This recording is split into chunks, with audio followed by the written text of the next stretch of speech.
En el nombre del Padre, del Hijo y del Espíritu Santo. Amén. Mes del Corazón de Jesús. Meditación para cada día. Día 22. Vamos a hacer hoy la meditación sobre la oración del huerto en este mes del Corazón de Jesús. Pero primero vamos a explicar esta etapa de los ejercicios espirituales en la que entramos ayer, la tercera semana del mes de ejercicios ignacianos. Comenzamos el día pidiendo el Espíritu Santo que nos inflame en el amor de Jesucristo.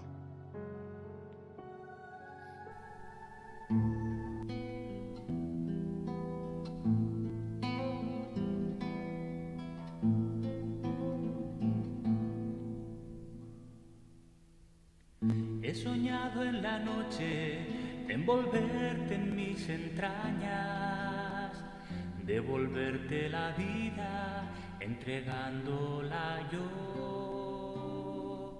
He metido en mi pecho el veneno de tu alma, te he traído a la luz envuelto en sangre y sudor, la vida y la muerte en tu corazón, la vida y la muerte en mi corazón.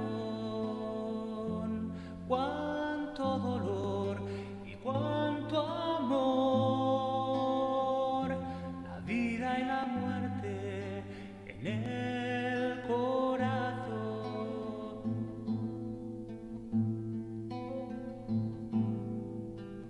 He tomado tu cuerpo para hacer mi morada, para darte mi reino, me he hecho tu esclavo yo.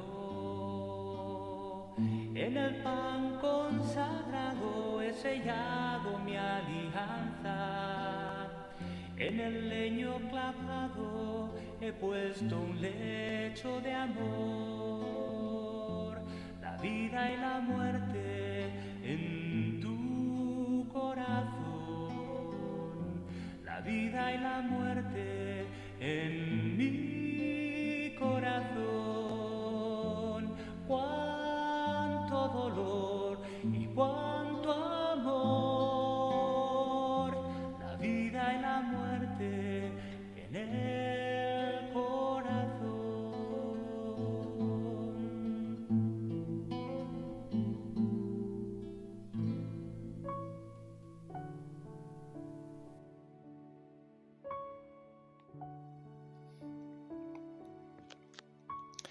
Ven Espíritu Santo, inflama nuestros corazones en las ansias redentoras del corazón de Cristo, para que ofrezcamos de veras nuestras personas y obras en unión con Él por la redención del mundo.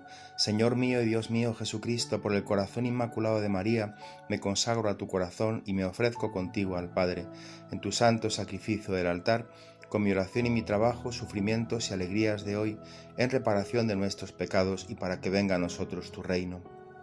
Te pido en especial por el Papa y sus intenciones, por nuestro obispo y sus intenciones, por nuestro párroco y sus intenciones. Día 22. La oración del huerto. Estamos dedicando tiempo a la pasión de Cristo. Aquí concretamente pretendemos una gracia particular. Se trata de sentir dolor con Cristo doloroso, quebranto con Cristo quebrantado, lágrimas, pena interna de tanta pena que Cristo pasó por mí. No es una gracia sencilla esta, sino que es difícil, y hay que reconocer que no siempre se obtiene en los ejercicios. ¿Por qué? Porque no es sencillamente una compasión humana al ver los sufrimientos de Cristo. Cualquier persona de corazón noble que asistiese a la pasión de Cristo y lo viese sentiría pena, sentiría compasión, como la sentimos aun oyendo la muerte o viendo la muerte de un ajusticiado. No es esa compasión humana. Cuanto más viva tenga una persona la imaginación y más tierno tenga el corazón humanamente, tanto más, al representarse con viveza la pasión de Cristo, sentirá pena e incluso lágrimas. Pero sería una compasión humana. Ni siquiera bastaría el que esa compasión tuviera como fondo un espíritu de fe, pero humana todavía. Es decir, Uno que pasase entonces por el Calvario y viese a Jesucristo crucificado sin saber quién era, sentiría pena, porque es un hombre que sufre. Aun cuando tuviera fe y supiese que es Cristo, mientras quedase en esa compasión humana, todavía no habría llegado al ideal supremo de esta gracia que aquí pretendemos. El ideal de esta gracia es mucho más. La compasión humana en espíritu de fe es sólo una preparación para esta gracia interior, que es participar de la pena interna del mismo Cristo, como sumergirnos en la pena de su corazón, sentir pena de la pena de Cristo, no de mi pena, no de que yo me quede sin Jesús porque muere, sino de la pena que Él tiene dentro, penetrar en ella, entrar en la pena de Cristo. Por eso decimos dolor con Cristo doloroso, quebranto con Cristo quebrantado, lágrimas, pena interna de tanta pena como Cristo pasa por mí. Cuando decimos pena interna, de nuevo insisto, excluimos los nervios, que son superficiales. Íntima, en lo íntimo del corazón nuestro. Ni es el sentimiento inicial que a veces se da en un comienzo de vida de fervor. Es algo mucho más profundo. Es penetrar en el corazón de Cristo, sumergirnos en su amargura, que es infinita, de Dios hombre.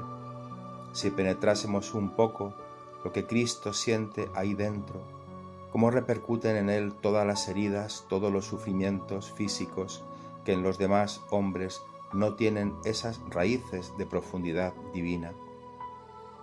Fijaos que en la pasión muchos hombres, por ejemplo Pilatos o Herodes, e incluso aquellas piadosas mujeres de Jerusalén que lloraban por Cristo, están considerando en aquel que sufre al puro hombre. A esas mujeres, de hecho, Cristo las reprende. Hay que entenderlo como una verdadera reprensión cuando les dice: hijas de Jerusalén, no lloréis por mí, llorad por vosotras y por vuestros hijos. Porque si en el árbol verde se hace esto, en el seco, ¿qué se hará? Es una especie de reprensión. ¿Por qué? Porque estas piadosas mujeres, estas mujeres de Jerusalén, igual que Pilatos o Herodes o los mismos judíos, ven al puro hombre. Y si uno no ve más que el puro hombre en Cristo, no hay ninguna razón para pensar que los sufrimientos de Cristo superen a los sufrimientos de tantos otros que han sufrido en este mundo. Los sufrimientos de Cristo, considerados así en su realidad humana, no son superiores a los que han sufrido muchos otros. Total, duraron poco, no llegaron a 24 horas, poco tiempo. Pero ahí estaba precisamente la falta de fe, el rechazo real de Cristo, el considerarlo como puro hombre. Y así Pilatos le dice: ¿qué acusación tenéis contra este hombre? Ecce homo, que quiere decir: he aquí el hombre.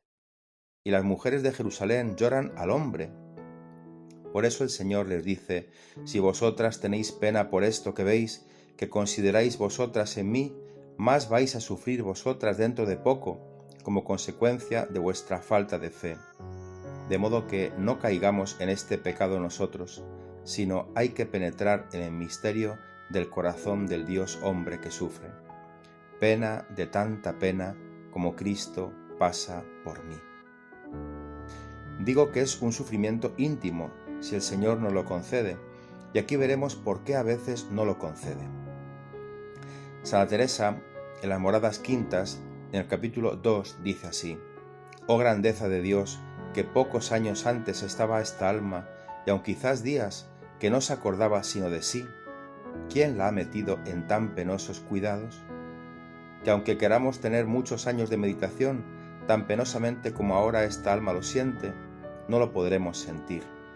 Pues válgame Dios, si muchos días y años yo me procuro ejercitar en el gran mal que es el ser Dios ofendido, y pensar que estos que se condenan son hijos suyos y hermanos míos, y los peligros en que vivimos, cuán bien nos está salir de esta miserable vida, ¿no bastará?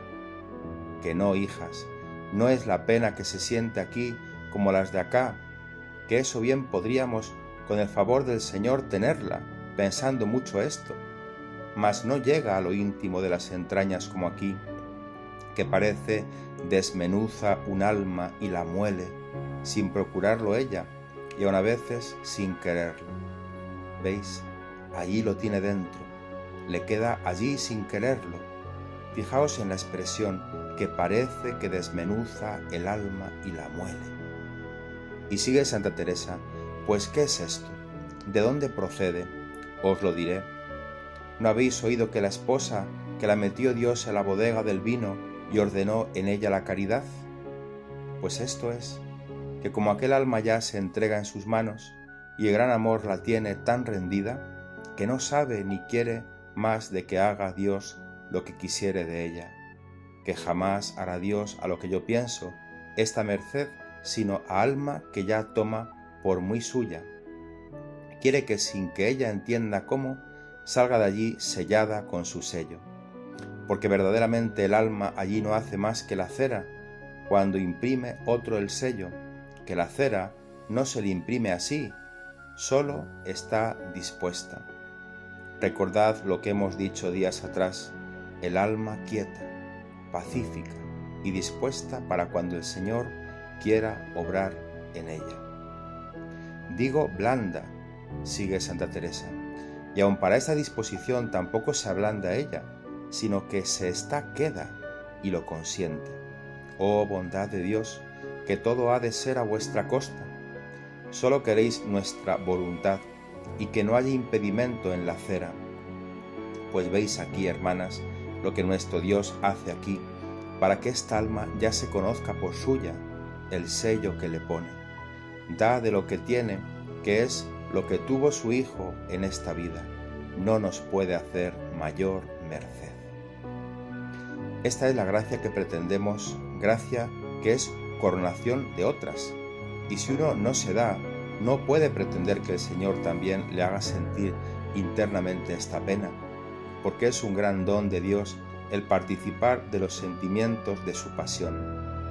Es de muy predilectos, y entre tanto, pues contentémonos con ese sentimiento en espíritu de fe, de ver a Jesucristo con espíritu de humildad por nuestra parte y procurar pegarnos a Jesucristo, adherir a Él, Cristo crucificado. Para penetrar, para disponernos a esta gracia que es gracia suya, que no podemos obtener por nuestras fuerzas, no podemos causar, sino únicamente tenemos que disponernos y quitar los impedimentos, nos ayudan los puntos que San Ignacio pone en estas meditaciones de la Pasión. Son estos.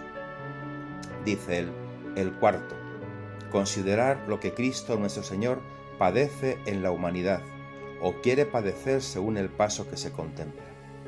Así que fijarnos en el aspecto humano, detenernos un poco, pensar lo que Cristo está sufriendo, lo que Cristo quiere sufrir, e irlo considerando poco a poco. Todavía es un orden humano, es para disponernos. Y aquí comenzar con mucha fuerza y esforzarme a doler, entristecerme y llorar. A dolerme con Él, entristecerme con Él, llorar con Él. Y así trabajando por los otros puntos que se siguen. De modo que este esfuerzo es sincero, verdadero, que es verdad, no es ficción, que es verdad que Cristo está sufriendo esto. Y al ver que es verdad, esforzarme por compadecerme de Él, dolerme, entristecerme, llorar, pero siempre de verdad. Por lo tanto, sin esfuerzos nerviosos, que estos hacen daño. No, de veras. Señor, cuánto has sufrido por mí, que lo sienta, Señor, este dolor, este otro, esas espinas, que lo sienta.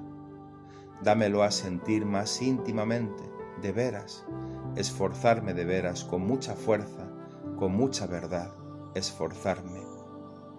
En un sentido auténtico de verdad, que es cierto que Cristo ha sufrido esto por mí, de modo que ese esfuerzo no es esfuerzo nervioso, esfuerzo de concentración, sino que es esfuerzo de verdad, que puede ser con el espíritu de penitencia, que puede ser con el recogimiento, con el volver sobre ello, con el orar sinceramente.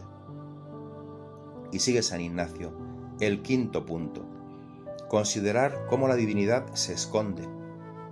cuando se medita la pasión de Cristo, es decir, penetrar en el sentimiento íntimo de Cristo, que está solo, que no siente de su parte inferior esa presencia de la divinidad a la que está unida hipostáticamente su humanidad. No lo siente. La divinidad se esconde. Él nos manifiesta esto en la oración del huerto y en la cruz. La divinidad se ha escondido. Si no, no lo hubiéramos imaginado. Es decir, que queda muy sola la humanidad en su sufrimiento. Y en esa humanidad que sufre no se ve nada de la divinidad. Parece que no es Dios el que está ahí, sino que es un puro hombre y aún una miseria ante los hombres. La divinidad se esconde. ¿Cómo podría destruir a sus enemigos y no lo hace? ¿Cómo podría manifestarse con la gloria de la transfiguración y no lo hace? ¿Y cómo deja padecer la sacratísima humanidad tan crudelísimamente? Dice San Ignacio, es el dolor inmenso de Cristo. Cuando estaba en su vida mortal, cuando estaba en su vida pública, Él decía, y no estoy solo, porque el Padre está conmigo. Ahora en la pasión dirá, Padre, ¿por qué me has abandonado? No siente en su parte inferior. Considerar esto en los sufrimientos de Cristo. No solo el sufrimiento exterior y el sufrimiento físico, sino la soledad interior, la tristeza interior, la tristeza de la muerte de Cristo. Y el sexto punto, considerar, dice San Ignacio, cómo todo esto padece por mis pecados, por mí, que esto me ayudará también a disponerme a esa gracia. Por mí lo padece, y que debo yo padecer por él. Es la primera vez que sale el padecer en los ejercicios.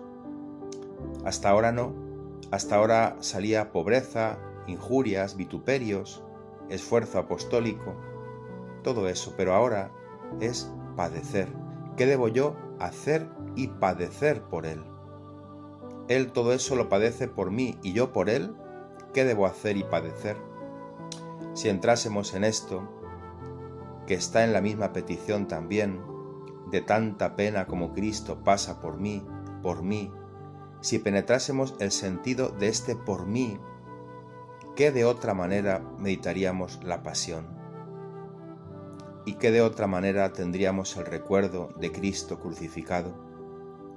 ¿Y qué de otra manera nos enamoraríamos de Él de verdad? ¿Qué significa este por mí? Significa, en primer lugar, en vez de mí, en lugar mío. Yo debía sufrir y Él padece en lugar mío. Si estuviésemos convencidos de esto, que yo debía ser castigado, no Él sufrir, sino yo. En la guerra última pasada murió en Polonia, en Auschwitz, el padre Maximiliano María Kolbe, capuchino, antiguo alumno de la Gregoriana. Murió el 14 de agosto de 1941 a las 12:50. Está introducida la causa, dice el padre Mendizábal en esta meditación. Hoy ya es San Maximiliano María Kolbe, mártir de la caridad. Era un gran apóstol de Polonia. Lo metieron en el campo de concentración y había una orden tajante del comandante que por cada uno que se escapase del campo morirían 10. Bien, pues escogeremos 10. Entonces, como todos, cada uno tenía su número. Allí no se les conocía por los nombres y empezó el comandante a dictar los números. Número tal, número tal, número tal, 10. Y al nombrar uno de los números, el hombre que lo llevaba lanzó un grito y dijo: ¡Ah, mi mujer y mis hijos, que ya no volveré a ver! ¿Quién era? Aparentemente un número más. Solamente lo conocían por el número, y cerca de él estaba el padre Kolbe, y cuando oyó esto dio un paso adelante. El comandante preguntó: ¿qué quiere el número 16.670? Y el padre dijo: me gustaría ponerme en lugar de este. Yo no tengo mujer, no tengo hijos, quisiera sustituirle. Aceptado. No sabía él quién era tampoco el que tenía el número. El héroe se preparó rápidamente. Parecía que tenía prisa por ofrecer su último sacrificio, y los metieron en la cámara de la muerte, en la cámara del hambre, porque a estos condenados los cerraban en un cuarto y nadie se preocupaba de ellos hasta que iban muriendo todos. El último fue el padre Kolbe, que les animó a todos ellos hasta la muerte. Y por fin, cuando ya quedaba solo él y tenían prisa porque hacía falta el cuarto para otras cosas, se dio la orden de que le introdujesen una inyección de veneno en el brazo izquierdo. Y así se murió el caballero de la Inmaculada, el padre Kolbe, el día 14 de agosto de 1941 a las 12:50, vísperas de la Asunción. Este ha muerto por el otro, ha dado su vida por el otro. ¿Podéis imaginar que el hombre que fue liberado por el padre Kolbe piense con frialdad en la muerte del hombre que le rescató? Que no tenga su fotografía en su casa y que no les haya explicado a sus hijos una y mil veces y a su mujer: «Este murió por mí, le debo todo a él y murió por mí». Pues bien, eso es Jesucristo para nosotros. Cuando veas la cruz, Cristo crucificado, tienes que decir así: «Ha muerto por mí en vez de mí. Yo debía estar muerto». Y así tienes que decirlo también a tus hijos: «Ha muerto por mí y por ti». Jesucristo ha muerto por nosotros, por cada uno. Es el primer sentido, cómo todo esto lo padece por mí. Pero todavía tiene más sentido. Por mí quiere decir también por causa mía. Yo he causado esa muerte. Y por mí quiere también decir por mi perfección, para que yo me dé a la santidad. Ha muerto para todo eso, todo junto. Podríamos decir exponer una parábola en la cual recogiésemos toda esta riqueza de sentido en ese por mí, para que nos haga fuerza y nos disponga a esta gracia del Señor tan grande. Imaginad una nación donde hay persecución religiosa, e imaginad que allí hay una orden por la cual todos los estudiantes universitarios tienen que denunciar a sus padres si es que practican la religión. Imaginad una joven universitaria que sabe que su padre practica la religión, pero no lo denuncia, y sus compañeras se enteran y empiezan a reírse de ella, a amenazarla, a decirle que tiene que denunciar a su padre, que si no, ellas la denuncian a ella. Y la pobre, apurada, denuncia a su padre. Y encarcelan a su padre, lo procesan y supongamos que lo condenan a muerte, a su padre. Y esta chica, la víspera del fusilamiento de su padre, como si no supiese nada, se acerca a su padre para despedirse. Y su padre, que lo sabe todo, le dice solo esta palabra: «Hija, muero por ti, por ti». ¿Qué quiere decir por ti? Muero en vez de ti, porque tú no has tenido valor para afrontar la muerte. Muero por ti, es decir, por causa tuya. Tú me has denunciado, tú me has llevado a los tribunales. Muero por ti, para que seas buena en el futuro, a ver si en adelante eres mejor de lo que has sido hasta ahora, hija mía. ¿Cómo se le puede olvidar a esta hija esa palabra de su padre? Muero por ti.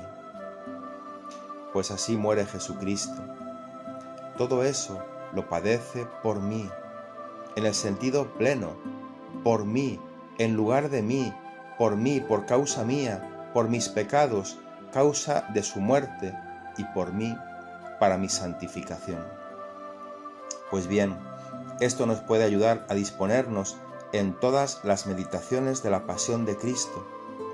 Además, aprendamos a ver en estos sufrimientos y en esa pasión de Cristo nuestro tesoro que podemos ofrecer al Padre para nuestra fortaleza, para obsequiar al Padre, También cuenta Santa Teresa esto. Quizás le responderá lo que a una persona que estaba muy afligida delante de un crucifijo, considerando que nunca había tenido qué dar a Dios ni qué dejar por él. Díjole el mismo crucificado consolándola, que él le daba todos los dolores y trabajos que había pasado en su pasión, que los tuviese por propios para ofrecer a su Padre. Quedó aquella alma tan consolada y tan rica, según de ella entendido, que no se le puede olvidar. Más aún, cada vez que se ve tan miserable, acordándosele, queda animada y consolada. Pues bien, con estas disposiciones y con esta petición vamos a entrar en la meditación de la oración del huerto mismo.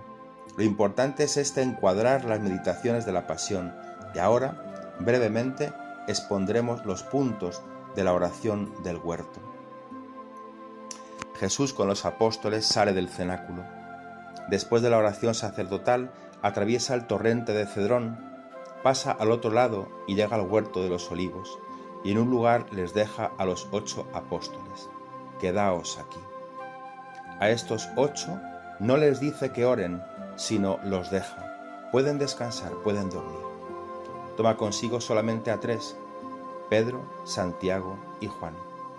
Esto nos indica ya cómo el penetrar en los sufrimientos del corazón de Cristo es de predilectos, de muy predilectos. Entre los mismos apóstoles escoge a 3, solo 3. Es una gran gracia de entrar y participar del dolor mismo de Cristo. Cuando se encuentra con ellos solo, entonces empieza a atemorizarse, a angustiarse, a entristecerse, a tener tedio. Los apóstoles, contemplando al Señor, vieron que su rostro se cambiaba, que se ponía triste, se ponía con un gesto como de angustia, que miraba a todas partes como lleno de pavor. Nunca lo habían visto así. Él, que era siempre tan dueño de las circunstancias en todos los momentos de su vida, ahora lo encuentran así y se asustan ellos mismos de verlo. Y el Señor entonces les dice: mi alma está triste hasta la muerte. Está con angustias de muerte y les pide solo esto: aguardad aquí y orad conmigo. Estad en vela, orad conmigo. Y entonces Él se separa de los apóstoles, arrancándose de ellos con violencia, dice el texto. Hace un sacrificio costoso, les ha pedido que oren con Él y se adentra entre los olivos solo, con paso inseguro, tambaleándose, porque ha tomado sobre sí nuestra debilidad. ¿Cómo se esconde la divinidad? ¿Quién diría que ese es Dios? Con miedo, con angustia, con tedio de la vida. La divinidad se esconde, lo que sufre Cristo internamente. Vamos a penetrar aquí. Los sufrimientos de Cristo, la tristeza de Cristo es una verdad revelada. La ha querido revelar Él mismo, si no, no hubiésemos penetrado nunca en ese misterio de la divinidad que se esconde en Cristo. Es revelada. ¿Por qué está triste el Señor? A ver si Él nos concede participar un poco de esa profunda tristeza de Cristo. Cristo camina entre los olivos, tambaleándose hasta caer por tierra, bajo la mirada del Padre. Tiene pavor ante la justicia divina. Él es cabeza real de la humanidad. Los pecados de la humanidad, en un cierto sentido, caen sobre Él todos, en un modo real, no por pura ficción del Padre, y ante esta justicia divina se ve con luz mística cargado con todos esos pecados de la humanidad. Tiene pavor ante los tormentos espantosos que le esperan, que Él los siente en todo detalle, en toda su profundidad, y ante estos tormentos, que ve con su imaginación vivísima en todos sus detalles, tiene que estar abandonado de Dios, con la divinidad escondida, maldito de los hombres, abandonado también de los hombres. Y ante todos esos sufrimientos, tiene que ser como un cordero manso que no abre la boca, que no suaviza el dolor. La divinidad no intervendrá para nada, dejará sufrir crudelísimamente a la sacratísima humanidad. Por eso tiene pavor, siente tedio. Es esa especie de cansancio de la vida, ese no sentir y no ver el sentido que puede tener la vida nuestra, que le parece que no hay razón de sufrir, que no hay razón de pasar ese cáliz tan amargo, sin fruto. Ya Orígenes, sabiendo esto y conociendo esta íntima tristeza de Cristo y tedio, decía así, hablando de lo que a nosotros nos puede pasar: ¿qué voy a decir de las luchas, de los pensamientos que nos sugiere a veces el enemigo para quitarnos de la fe de Cristo y de la esperanza de nuestra vocación? Porque cuando suscita en nosotros las aflicciones de las tentaciones y las molestias del siglo, consecuentemente ya empieza a sugerir a nuestra imaginación que es superfluo y es inepto tolerar tantas cosas por Cristo, que es mucho mejor llevar una vida tranquila y sin persecuciones. Es lo que le pasa a Cristo en este momento. ¿Para qué? ¿Para qué tanto sufrimiento? ¿Para qué tanta pasión? Total, por la importancia que le van a dar los hombres, por el interés que se van a tomar por sus sufrimientos, que nadie se acordará ya de siquiera de tener una imagen suya, o que las van a retirar de los centros públicos en países de tradición católica como España. ¿Y para eso voy a dar yo la vida? Siente tedio de sus sufrimientos. Tedio también porque se siente identificado con el pecador. Pasamos todos por Jesucristo, porque Él es el Cordero que lleva los pecados del mundo, y todos pasamos a depositar nuestros pecados sobre Él, todos, cada uno los nuestros. Y así ve Él ese río inmenso de la humanidad, y ese es el sufrimiento de Cristo, con todos los detalles de cada hombre que ha existido y existirá, que todos ellos pasan junto a Él, depositando sobre Él los propios pecados, los pecados más inmundos, más impuros, más repugnantes, más contra Dios, más sacrílegos. Todos los van depositando sobre Él, y Él se siente cargado, como sumergido en ese fango inmundo, el que es tan puro. Si para una persona de conciencia pura es tan costosa una calumnia de pureza, porque es lo contrario de lo que ella puede desear y buscar, ¿qué sería para Cristo ver toda esa repugnancia? Con toda su reverencia al Padre, sentir sobre sí todos los sacrilegios y todas las blasfemias, con toda su delicadeza de corazón, sentir todas las impurezas. Y así vamos pasando toda la humanidad.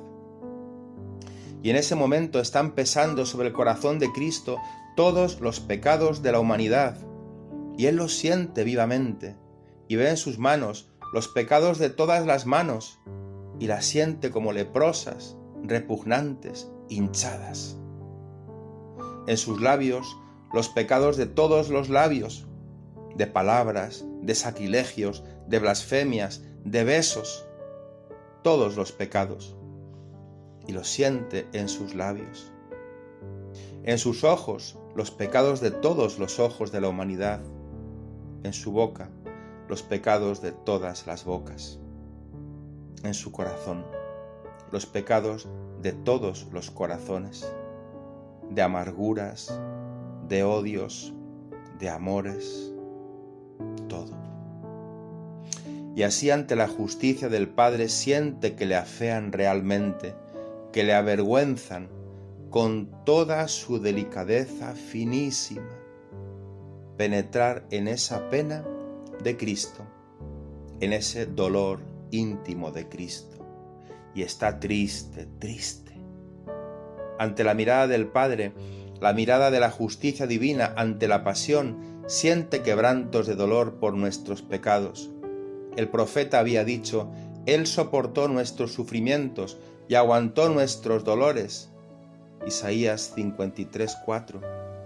se siente con todo el peso de la inutilidad de su pasión que le deja triste, tristeza y tedio que se hacen ya aplastantes por el abandono del Padre, porque encuentra esa soledad ante el Padre y siente los sufrimientos de su madre, que va a estar presente en la cruz, que va a seguirle en los momentos más duros de su sacrificio y va a sufrir, y él la va a ver sufrir. Siente los sufrimientos de todos los cristianos, de todos los santos, de los mártires. Piensa en esto. No hay sufrimiento de tu vida que Cristo no haya sufrido antes que tú en su agonía. Todo lo que te ha venido a ti, lo ha sufrido Él antes, todo. Y todavía más que tú, porque veía toda la profundidad de ese sufrimiento, y dado el amor que te tenía, lo ha sufrido más. Todo. Y eso que te pasa a ti, pasa con todos los hombres de todos los tiempos. Y eso está pasando en este momento sobre el corazón de Cristo. Sufrimientos de tantos cristianos, los sufrimientos de la Iglesia entera, las persecuciones, todo lo siente. Y siente muy particularmente la indelicadeza y la ruindad de tantas almas, que después de lo que Él ha sufrido por ellas, no hay modo de que hagan nada, ni lo más mínimo. No merece la pena. Están arrastrando una vida lánguida, siempre salvando sus derechos, siempre salvando sus comodidades. No hay modo de que hagan nada por Cristo. Si fuese un enemigo. Pero eres tú, que yo escogí para amigo mío. Eres tú, familia de mi corazón, sacerdote mío tan amado, mi esposa consagrada. Eres tú, y ahora me tratas así. Y eso le da una repugnancia. Y todas esas infidelidades nuestras están cayendo sobre él, las está viendo, y le causan tristeza infinita. Mi alma está triste hasta la muerte. ¿Qué podemos hacer nosotros viendo así a Jesucristo por tierra entre los olivos? Pues no hablar mucho, pero pegarnos a Jesucristo y oírle cómo clama al Padre en ese momento diciendo: Padre, si es posible, pase este cáliz, pero no se haga mi voluntad, sino la tuya. Si es posible, pase este cáliz, pero está firme, no se haga mi voluntad, sino la tuya. Es un grito que el Padre te lo pasa a ti en el momento en que vas a depositar tus pecados y tu vida en el corazón de Cristo, que la va a ofrecer así en su pasión. Jesucristo agonizante, caído por tierra como un gusano, que no parece ni hombre, que cualquiera que hubiera pasado por allí le hubiera dicho: vamos, sé hombre, levántate, y era Dios. Pues ese es Jesucristo, con esa mirada agonizante, cuando tú te acercas a depositar tu vida y tus pecados, te mira y te dice: si es posible, pase este cáliz. El de tu vida, al menos que este pase. Y eso depende de ti. Al menos tú, sé generoso, sé generosa conmigo. No me cargues más. Eso depende de ti. Pero si es posible, y que no se haga mi voluntad, sino la tuya, porque Él va a cargar con tu voluntad en tu vida. ¿Y cuántas veces se hace nuestra voluntad sobre Cristo? Al final, te dice Cristo, siempre se hace lo que tú dices.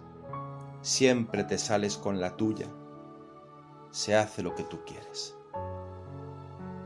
Pues contemplarlo así, sin movernos mucho, muy cerca de Jesucristo.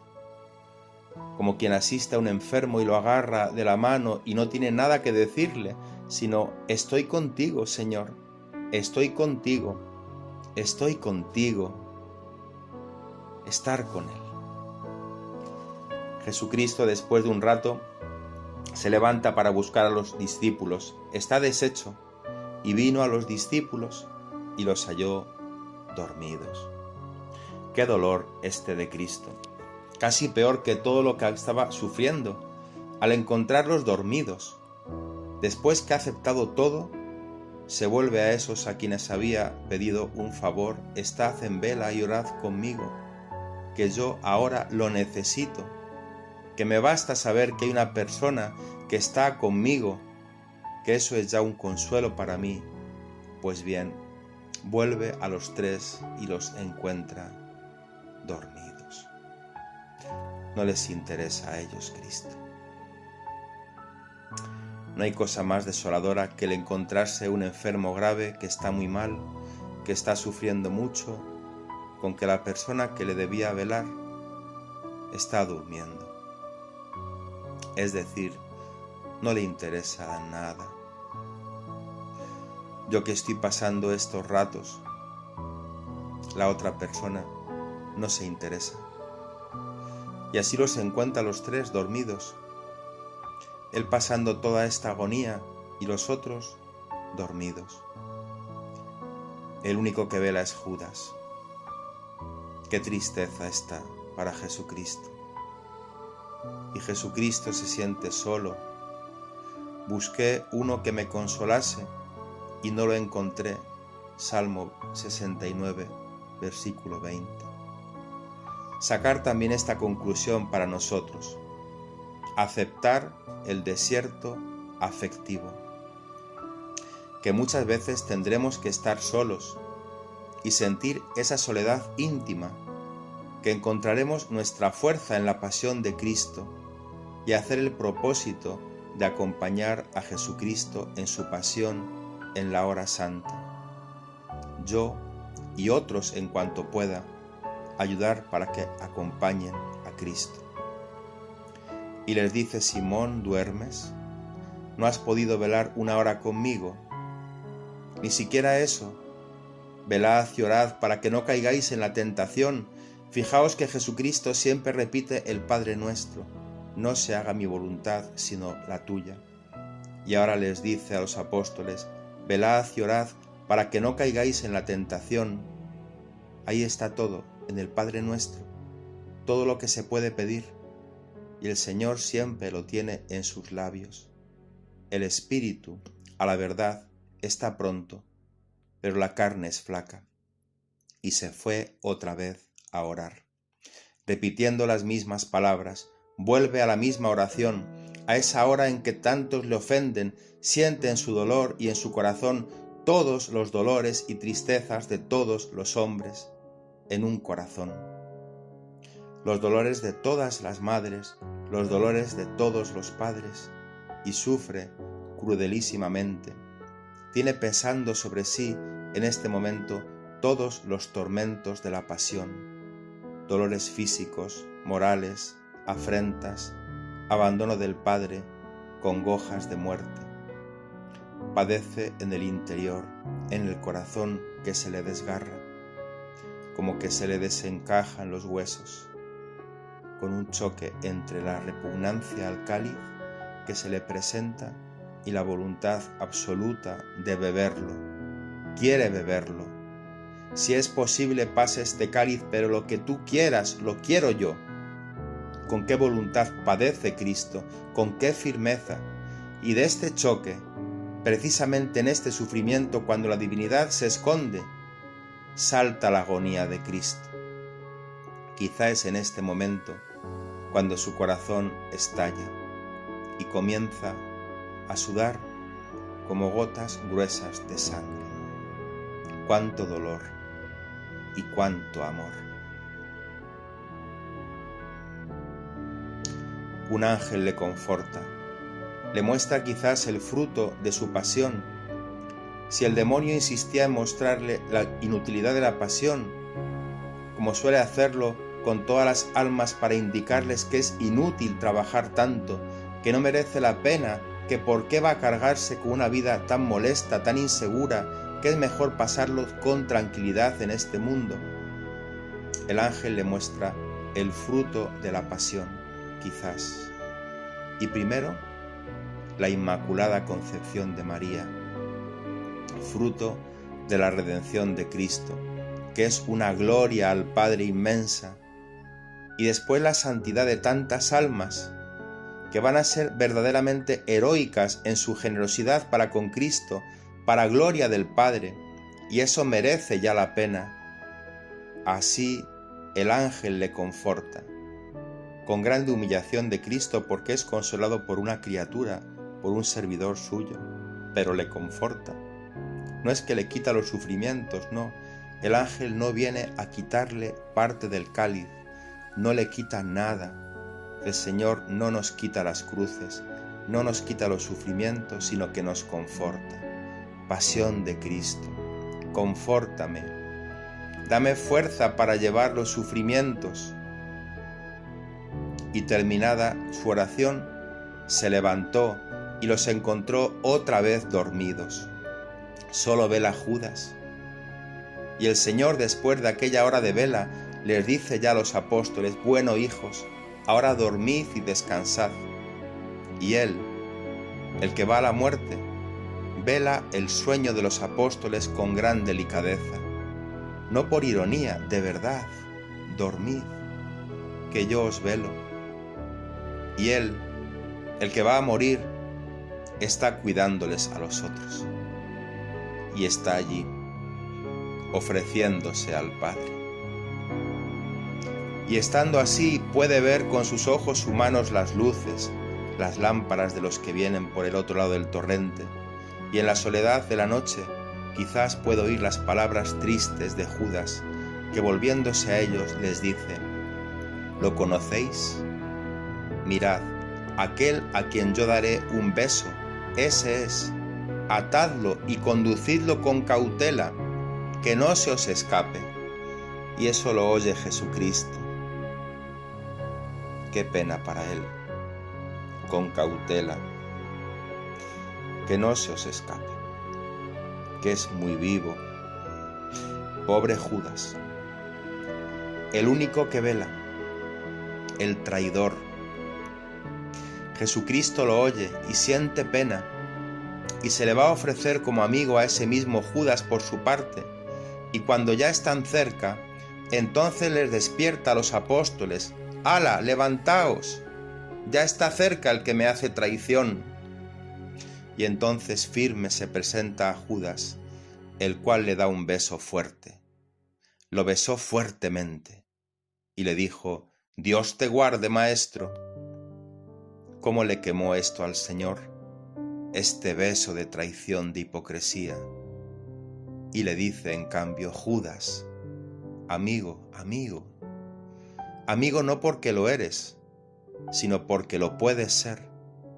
Amigo porque de parte mía lo serás desde ahora. Amigo, con un beso entregas al Hijo del Hombre. ¿A qué has venido a entregarme? ¿O a qué has venido? ¿Hasta dónde has bajado? ¿A qué has venido? Puede significar esas dos cosas. Con un beso entregas al Hijo del Hombre. ¿A esto has venido a parar? ¿A qué has venido? Y Judas se retira. Y después prenden al Señor. Esto lo veremos después. Reflexionaremos sobre el sentido de la oración del huerto ahora, las lecciones que nos deja esta oración. Primeramente, esta oración nos muestra de modo explícito que el cáliz se lo envía el Padre. Y esto es muy importante. El cáliz de la pasión no se lo envían los escribas y fariseos, es el Padre. Padre, si es posible, pase este cáliz, pero no se haga mi voluntad, sino la tuya. El cáliz que le preparan los otros se lo envía el Padre. El cáliz que me ha dado mi Padre, no lo voy a beber, dirá Pedro. Segundo, muestra que lo acepta libremente.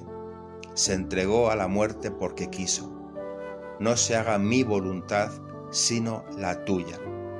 Podía huir, podía librarse, pero era voluntad del Padre y Él lo acepta. Nos muestra que en toda la pasión se esconde la divinidad. No lo hubiéramos sabido.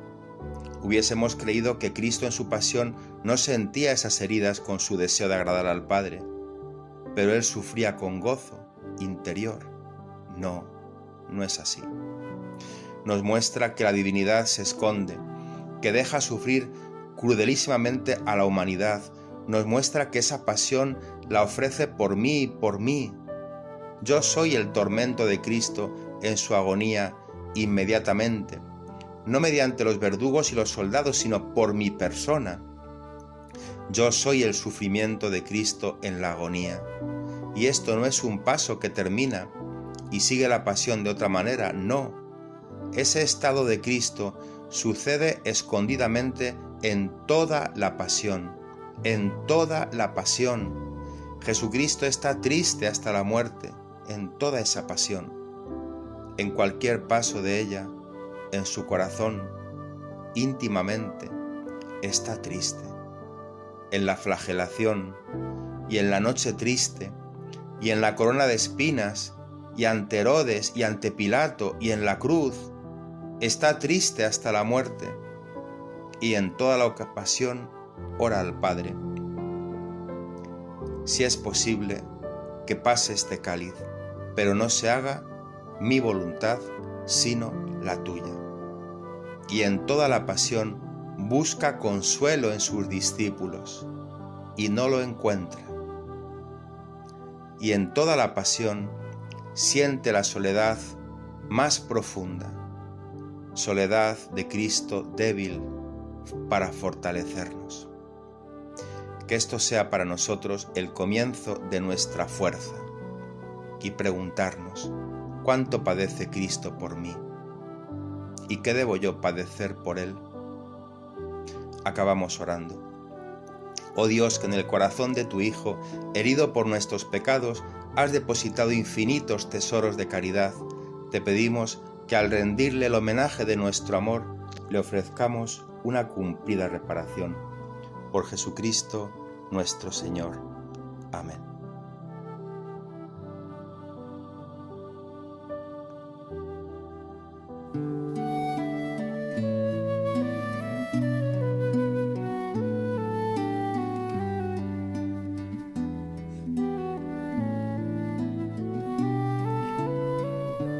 Para que mi amor no sea un sentimiento, tan solo un deslumbramiento pasajero, para no gastar las palabras más mías, ni vaciar de contenido mi te quiero. Quiero hundir más hondo mi raíz en ti y cimentar en solidez este mi afecto, pues mi corazón, que es inquieto y es frágil, solo cierta si se abraza tu proyecto. Más allá de mis miedos, más allá de mi inseguridad, quiero darte mi respuesta. Aquí estoy para hacer tu voluntad, para que mi amor sea decirte sí hasta el final. Duerme en su sopor y temen en el huerto, ni sus amigos acompañan al maestro. Si es hora de cruces, de fidelidades, pero el mundo nunca quiere aceptar esto. Dame comprender, Señor, tu amor tan puro, amor que persevera en cruz, amor perfecto. Dame serte fiel cuando todo es oscuro, para que mi amor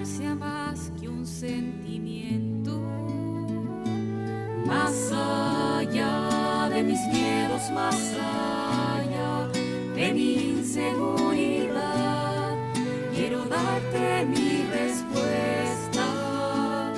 Aquí estoy para hacer tu voluntad, para que mi amor sea decirte sí hasta el final.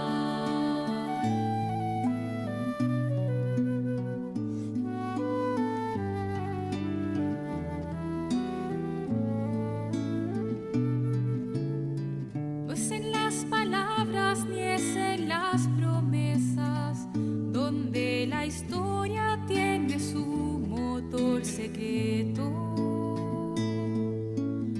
Solo es el amor en la cruz madurado, el amor que mueve todo el universo. Pongo mi pequeña vida hoy en tus manos, por sobre mis seguridades y mis miedos. Y para elegir tu querer y no el mío, hazme en mi Getsemaní fiel y despierto. Más allá de mis miedos, más allá de mi inseguridad, quiero darte mi respuesta. Aquí estoy para hacer tu voluntad, para que mi amor sea decirte sí hasta el final. Más allá de mis miedos, más allá de mi inseguridad, quiero darte mi respuesta. Aquí estoy para hacer tu voluntad, para que mi amor sea decirte sí